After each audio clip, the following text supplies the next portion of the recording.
প্রিয় দর্শক, আপনাদের সবাইকে শুভেচ্ছা জানিয়ে শুরু করছে আজকের অনুষ্ঠান একটু ভিন্নধর্মী অনুষ্ঠান। একটা সাফল্যের কাহিনী নিয়ে আপনাদের সঙ্গে কথা বলবো। সাফল্য, বীরত্ব, সাহস এইসব মিলিয়ে আজকের অনুষ্ঠানে আমি বলছি না যে এখন কি নিয়ে আলোচনা হবে, কিন্তু আমরা আলোচনার মধ্য দিয়েই আসলে কোন জায়গাটায় যেতে চাই সেটা আমরা দেখবো আগামী 40 মিনিট ধরে। আমার সঙ্গে আজকে আলোচনায় অংশগ্রহণ করার জন্য উপস্থিত আছেন প্ল্যান ইন্টারন্যাশনাল বাংলাদেশের director communication and public relation Tony Michael, এবং আরেকজন আছেন শিরিন আক্তার। সে তার বাড়ি নীলফামারীতে, সে ক্লাস 10-এ পড়ে। কেন শিরিন আক্তার আজকের এই অনুষ্ঠানে এলো সেটা আমরা পরে কথা বলবো। টনি মাইকেল, আপনাকে দিয়ে শুরু করি। আপনি একটা আন্তর্জাতিক সংস্থার প্রতিনিধি, যে আন্তর্জাতিক সংস্থাটি শিশুদের অধিকার, মর্যাদা এই সকল বিষয় নিয়ে কাজ করে। আপনি যদি খুব অল্প কথায় বলেন যে বাংলাদেশে প্ল্যান কি নিয়ে কাজ করে। বাংলাদেশে মূলত প্ল্যানের বয়স 20 বছর, আর পৃথিবীতে প্ল্যান 75 বছর ধরে 71টি রাষ্ট্রে কাজ করছে। বাংলাদেশে মূলত প্ল্যান কাজ শুরু করেছে দারিদ্র্য বিমোচনকে সামনে রেখে 20 বছর আগে। নীলফামারী একটি অন্যতম এলাকা ছিল যেখানে 20 বছর ধরে প্ল্যান কাজ করছে।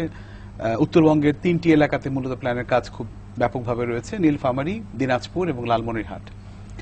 মূলত প্ল্যানের এই মুহূর্তে কাজের বড় ফোকাসটি রয়েছে হচ্ছে মেয়েদের শিক্ষা, এবং তার থেকেও আরো বড় একটি বিষয় যেটি মেয়েদের শিক্ষার জন্য অন্যতম অন্তরায় হিসেবে প্ল্যান আইডেন্টিফাই করেছে, সেটি হচ্ছে শিশু বিবাহ।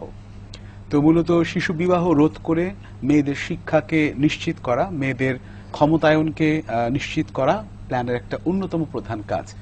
আর সেই কাজটি যেই থিমেটিক এরিয়ার আন্ডারে প্ল্যান করছে সেটি হচ্ছে যে চাইল্ড প্রোটেকশন বা শিশু নিরাপত্তা। প্ল্যান বিশ্বব্যাপী এমন একটি আন্তর্জাতিক সংস্থা যেটির মূল উদ্দেশ্য শিশুদের উন্নয়ন, শিশুদের নিরাপত্তা, শিশুদের শিক্ষা, এই সকল কিছুকে নিয়েই প্ল্যানের কাজ, এবং বাংলাদেশেও মূলত প্ল্যান এই কাজটি করছে।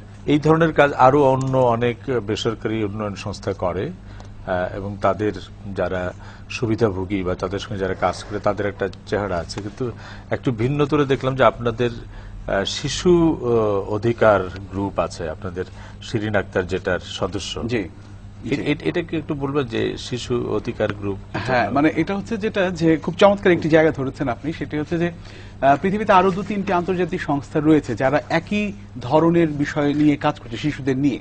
কিন্তু তাদের সাথে প্ল্যানের কাজের একটা মৌলিক পার্থক্য, যেটা আমরা বলি সিসিসিডি ইংরেজিতে, বা ইংরেজিতে বলতে গেলে চাইল্ড সেন্টার্ড কমিউনিটি ডেভেলপমেন্ট, অর্থাৎ শিশু কেন্দ্রিক সামাজিক উন্নয়ন। ধরনটা অনেকটা এরকম। অনেকে মনে করে যে হ্যাঁ, আমি একটি সামাজিক উন্নয়নের জন্য কাজ করছি, তার মধ্যে শিশু একটা থাকবে, শিশুর উন্নয়নও হবে। কিন্তু আমরা ভাবি যে না, আমরা ভাবি যে সমাজ পরিবর্তন এবং সমাজের উন্নয়নের মূল চালিকা শক্তি হিসেবে কাজ করবে শিশু এবং শিশুর উন্নয়ন।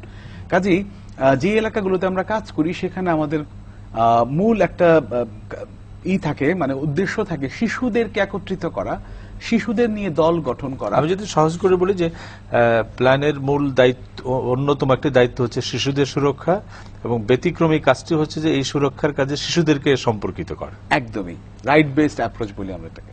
শিরিন আক্তার, তুমি এই শিশু দলের সদস্য। তুমি কি করো? তুমি কোথায় পড়ো, কি করো বলো একটু তোমার সম্পর্কে শুনি। শিমুলবাড়ি স্কুলে লেখাপড়া করি।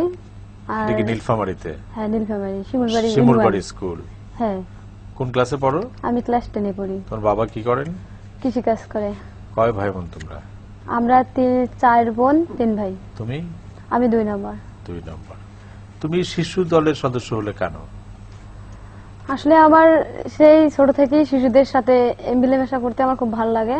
আমি যখন ক্লাস 5-এ পড়ি তখন আমার এক বান্ধবীর মানে এই প্ল্যানের সাথে মানে ছিল সদস্য হিসেবে। ওরা সচেতনমূলক অনেক কাজ করে, এটা দেখে আমার খুবই আগ্রহ হয়।